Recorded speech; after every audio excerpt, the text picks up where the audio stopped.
गांव वालों का दावा था कि जमींदारी की आत्मा अभी भी उस हवेली में भटकती है और जो भी हवेली के करीब जाती है उसे अपनी जान से हाथ मिलाते हैं।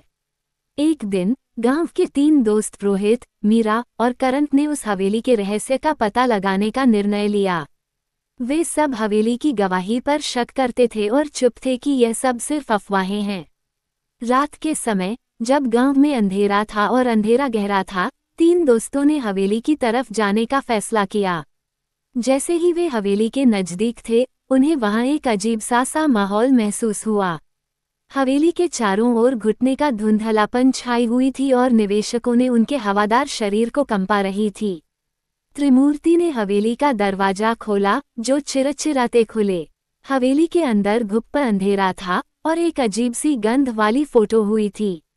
इसके बाद अचानक हवेली के सारे दरवाजे और खिड़कियां खुद ब खुद बंद हो गईं। तीनों को तो समझ नहीं आया कि क्या हो रहा है, लेकिन जल्द ही उन्हें किसी के कदमों की आवाज आ गई। करण को लगा कि यह सिर्फ हवा है, लेकिन रोहित और मीरा को लगा कि कुछ बहुत गलत हो रहा है। हवेली के एक कोने से एक लंबा, छायादार शीर्ष उभरता हुआ। उसका चेहरा विकृत था, जलती हुई लाल थी और उसकी उंगलियां लंबी और नुकीली थीं। वह धीरे धीरे उनके पास आने लगी।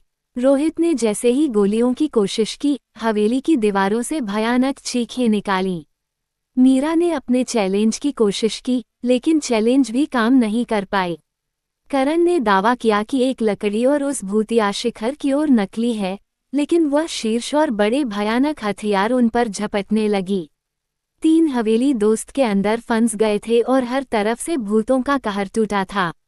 चमत्कारी महलों की दीवारें और भी भूतिया पहाड़ियां ज्वालामुखी। उन तीनों की चीखें हवेली के भीतर की गूंजें। अगली सुबह जब गांव वाले उठे तो उन्होंने देखा कि हवेली के पास किसी की परछाई तक नहीं थी। 3 दोस्त लापता हो गए थे। गांव में अब यह मन गया है कि भूतों का खजाना हर उस व्यक्ति पर टूटता है जो वह है। कहते हैं कि हवेली से आज भी रोहित, मीरा, करण की चीखें निकली और रात को हवेली के पास जाने की